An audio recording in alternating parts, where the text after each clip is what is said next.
दोस्तों आज की इस वीडियो में हम बात करने वाले हैं दुनिया में की गई अब तक की 10 सबसे अमेजिंग आर्कियोलॉजिकल डिस्कवरीज के बारे में, जिनमें एंशिएंट नकल बोन से लेकर चीन में खोजे गए कई ऐसे अजीबोगरीब आर्टिफैक्ट्स शामिल हैं जिनके बारे में जानकर आप आश्चर्यचकित रह जाएंगे। तो चलिए बिना किसी देरी के शुरू करते हैं हमारी इस मजेदार वीडियो को। Number 10, ancient Alabama. दोस्तों ये खोज पूरी नॉर्थ अमेरिका की सबसे बड़ी, सबसे लंबी और सबसे अंधेरी गुफा की है जो अलाबामा में मौजूद है। इस केव का नाम 19th अननेम्ड केव है जो अंदर ही अंदर काफी लंबे एरिया को कवर करती है। आपको बता दें कि इस केव के अंदर एंशिएंट आर्ट भी मौजूद है जो पिछले 1000 सालों से वहां मौजूद था, पर पिछले कुछ सालों तक किसी को उनके बारे में पता तक नहीं था। मगर हाल ही में जब रिसर्चर्स इस जगह की 3D स्कैनिंग कर रहे थे तब उन्होंने इस केव और इसके अंदर के आर्ट को खोजा, जिसमें बर्ड्स, इंसेक्ट्स, रैटल स्नेक और कई अजीब इंसानों की तरह दिखने वाले कुछ जीवों के स्कल्पचर बने हुए थे। लेकिन 1000 साल से भी ज्यादा का समय बीत जाने के कारण इस केव के अंदर मौजूद पेंटिंग्स फीकी पड़ चुकी है। और आपको ये बात जानकर हैरानी होगी कि इस केव का एंट्रेंस गेट अब तक आर्कियोलॉजिस्ट ने रिवील नहीं किया है, जो आज तक रहस्यमयी है, लेकिन उन्होंने इसे एंशिएंट अलाबामा नाम जरूर दिया है। नंबर 9, नकल bone dice in southern Israel. दोस्तों नकल बोन डाइस की खोज हाल ही में सदर्न इजराइल में की गई है, और जब आर्कियोलॉजिस्ट ने इन नकल बोन्स को खोजा था तो शुरुआत में इसे साधारण सी खोज समझा गया था, लेकिन बाद में जब रिसर्चर्स ने इसकी लैब में जांच की तो पता लगा कि इन नकल बोन्स पर ग्रीक गॉड्स के नाम कार्व्ड हैं, जिनमें से कुछ नाम तो बहुत ज्यादा पॉपुलर भी थे, जैसे कि एफ्रोडाइट जिन्हें गॉडेस ऑफ लव कहा जाता था, हेरा यानी कि ज़्यूस की पत्नी, और हर्मीज जिन्हें भगवान का मैसेंजर कहा जाता था। तब तो आप अंदाजा लगा ही सकते हैं कि ये नकल बोन्स कितने ज्यादा रेयर हैं। कई रिसर्चेस बताती हैं कि इन पर गॉड के नाम होने के बावजूद भी इन्हें एक डाइस की तरह यूज में लिया जाता था, वो भी आज से 2300 साल पहले। और हाँ, इन्हें कई तरह के रिचुअल्स के लिए भी उपयोग किया जाता था। वैसे इसके बारे में इजराइल एंटिक्विटीज अथॉरिटी का कहना है कि ये नकल बोन्स किसी इंसान के शरीर की नहीं है, बल्कि ये बकरी की तरह दिखने वाले किसी जीव की है। Number 8, Roman size engines. इसके बाद अब हम बात करने वाले हैं इजराइल में खोजे गए एक रोमन एम्पायर के समय के सीज इंजन के बारे में, जिसे आज से 2000 साल पहले यरूशलेम को मिटाने के लिए रोमन के द्वारा यूज किया गया था।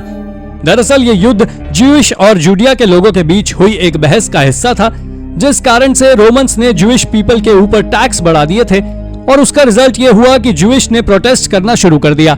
पर रोमन्स ने धीरे धीरे ज्यूइश के सारे बड़े बड़े पॉलिटिकल लीडर्स को बंदी बना लिया।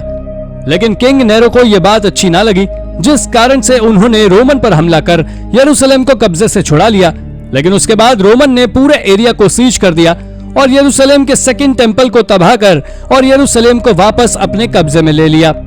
हालांकि हाल ही में आर्कियोलॉजिस्ट ने उस सीज इंजन को खोज निकाला है जिसे उस समय उपयोग में लिया गया था, जो वाकई एक बहुत बड़ी खोज है। नंबर 7, चाइनाज फेरी वर्ल्ड।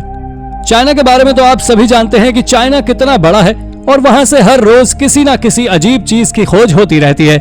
लेकिन हाल ही में आर्कियोलॉजिस्ट ने चाइना की सांगजिंगडुई सिटी से एक अजीब आर्टिफैक्ट के कलेक्शन को खोजा है, जिसमें सर्पेंट्स के ब्रॉन्ज स्कल्पचर्स, ह्यूमन हेड, सोने से बने मास्क और तो और कुछ ब्रॉन्ज बॉक्सेस भी शामिल हैं, और उन बॉक्सेस में भारी मात्रा में जेड बरामद किया गया है।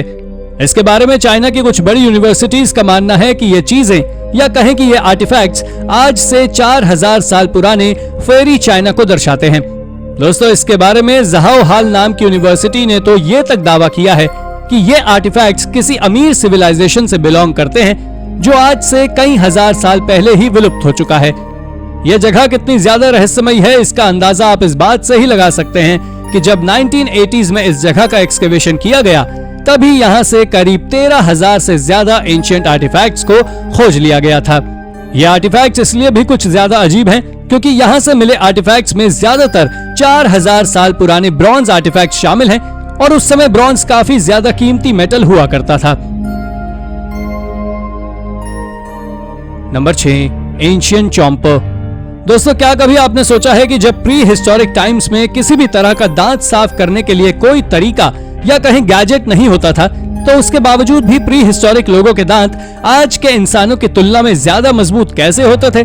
अगर हाँ तो आपको बता दें कि इसके बारे में Australian centre for ancient DNA के डायरेक्टर एलन कूपर का कहना है कि प्री हिस्टोरिक ह्यूमंस का मुंह हमारे मुकाबले कई गुना ज्यादा हेल्दी होता था।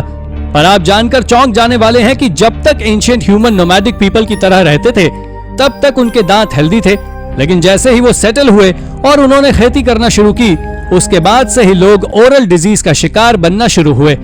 दरअसल इसके पीछे का कारण कुछ और नहीं बल्कि हमारा आज का खान पान है, क्योंकि आज के समय खाने में कार्बोहाइड्रेट्स और शुगर काफी ज्यादा मात्रा में होती है, जबकि पुराने समय में लोग केवल मीट और रॉ फूड ही खाते थे। आई नो कि ये थ्योरी थोड़ी अजीब है, पर यह पूरी तरह सच है। Number 5, the divine Olmec rulers. इस रिमार्केबल खोज को मेक्सिको के टेनोसिकी में अगस्त 2022 में ही अंजाम दिया गया है। दोस्तों, ये खोज रिमार्केबल इसलिए भी है कि वहां से आर्कियोलॉजिस्ट को ओल्मेक मॉन्यूमेंट्स का एक बहुत विशाल सेट मिला है, जिसमें कई कार्व्ड लाइमस्टोन रिलीफ्स भी शामिल हैं। ये सभी रिलीफ्स 5 फीट के डायमीटर के हैं, जिनके बीच में ओल्मेक कल्चर के लोगों ने हजारों सालों पहले फेसेस को कार्व किया था। वैसे इन रिलीफ्स की एज अब तक किसी को पता नहीं है, पर इन्हें उसामा सिंटा रिवर के किनारे से खोजा गया था, जहां 2900 साल पहले ओल्मेक कल्चर के लोग रहते थे। असल में ये रिलीफ्स प्राचीन ओल्मेक के रूलर्स को डेडिकेटेड है, जिसमें वो रूलर्स एक रिचुअल के तहत कॉन्टोर्शनस पोज में खड़े नजर आ रहे हैं। दरअसल ये एक एंशिएंट रिचुअल होता था जिसके कारण ब्रेन में ऑक्सीजन लेवल कम हो जाता था। ये रिचुअल एंशिएंट हिस्ट्री के सबसे वियर्डेस्ट रिचुअल्स में से एक था, लेकिन ओल्मेक कल्चर के लोगों के लिए ये बिल्कुल भी वियर्ड नहीं था, बल्कि वो इसे एक डिवाइन प्रोसेस मानते थे। नंबर 4, प्री हिस्टोरिक केव स्ट्रक्चर्स। दोस्तों, आर्कियोलॉजिस्ट ने फ्रेंच की सबसे पॉपुलर केव में कई सारे मिस्टीरियस स्ट्रक्चर्स की खोज की है, जिसके बारे में आर्कियोलॉजिस्ट का मानना है कि ये इंसानों के द्वारा बनाए गए सबसे पुराने बिल्डिंग प्रोजेक्ट्स में से एक हैं। ये स्ट्रक्चर्स आज से करीब 1,75,000 साल से भी ज्यादा पुराने हैं, लेकिन इसके पीछे की मिस्ट्री ये है कि आज तक कोई ये पता नहीं कर पाया कि आखिर इन केव स्ट्रक्चर्स को बनाने का असली पर्पस क्या था। ऐसा नहीं कि इन केव्स में कोई रहता नहीं था, बल्कि इन केव्स में आज से 1 लाख साल पहले निएंडरथल्स रहा करते थे। हालांकि अगर इसके अंदर बने स्ट्रक्चर के बारे में बात करें तो इसमें करीब 400 स्टालगमाइट्स का उपयोग किया गया है, जिसे सीलिंग और जमीन पर सजाने के लिए लगाया गया था। यह अब तक खोजे गए सबसे प्राचीन केव स्ट्रक्चर्स में से एक है, जिसे देखने के बाद आप भी चौंक जाएंगे। Number 3, Spanish Graves. चलिए तो अब बात करते हैं पूरी दुनिया की सबसे पुरानी मुस्लिम सिमेट्रीज के बारे में, जिसे हाल ही में स्पेन के आइबेरियन पेनिनसुला में मौजूद सबसे पुरानी आर्कियोलॉजिकल साइट से खोजा गया है। यहाँ से अब तक कुल 433 स्केलेटन्स को खोजा जा चुका है, जिनकी कार्बन डेटिंग से पता लगता है कि इनमें से कई सारे स्केलेटन्स तब के हैं जब इस्लाम ने स्पेन पर कब्जा लिया था, क्योंकि इस जगह कई बार मुस्लिम और क्रिश्चियन धर्म के लोगों के बीच भयानक युद्ध भी हो चुका है। मगर इसके कई सालों बाद काफी कोशिश करने के बाद क्रिश्चियन धर्म के लोगों ने इस्लामिक रूलर्स को स्पेन से बाहर निकाल दिया था, जिसके बाद का इतिहास अब तक गायब है और सभी के लिए एक मिस्ट्री बना हुआ है। लेकिन हाल ही में मिली इन ग्रेव से ये बात तो सच साबित होती है कि एक समय पर इस जगह इस्लामिक रूलर्स और क्रिश्चियन रूलर्स के बीच घमासान युद्ध लड़ा जा चुका है। Number 2, the boy with yo-yo. दोस्तों, आज के समय बना हुआ यो-यो असल में आज से 2800 सालों पहले ग्रीक के द्वारा बनाया गया था, जिसे आज दूसरा सबसे पुराना टॉय माना जाता है, क्योंकि ह्यूमन हिस्ट्री का सबसे पहला पुराना टॉय एक डॉल है। इस योयो के बारे में ऐसा कहा जाता है कि इसे चाइना में बनाया गया था, उसके बाद ये ईस्ट में पहुंचा और फिर एंशिएंट ग्रीक के हाथों में लग गया, और एंशिएंट ग्रीक के हाथों में जाने के बाद ये काफी ज्यादा पॉपुलर हो गया और ग्रीक पीपल योयो की मीनिंग कम कम से मिलाकर देखने लगे, जिसके बाद ग्रीक पीपल इसे लकड़ी से बनाकर तैयार करने लगे और ये पूरी दुनिया में काफी ज्यादा फेमस हो गया। दोस्तों, आपको ये जान लेना चाहिए कि जिस तरह से आज मार्केट्स में मिलने वाले योयो पर सुपर हीरोज बने होते हैं, ठीक उसी तरह ग्रीक लोग इस पर भगवान की कार्विंग्स बनाते थे। पर किसी खिलौने पर भगवान की कार्विंग्स को बनाने के बारे में एक्सपर्ट्स का कहना है कि वो इस टॉय को ब्लेसिंग का प्रतीक मानते थे। Number 1, ancient Assyrian tunnels. ये बात साल 2014 की है, जब इराक में आइसिस एक्सट्रीमिस्ट घूमने गए थे। तब उन्होंने वहां मौजूद कई सारी टूटी हुई बिल्डिंग्स, श्राइन और भी कई चीजों के वीडियो को बनाकर सोशल मीडिया पर पोस्ट किया था।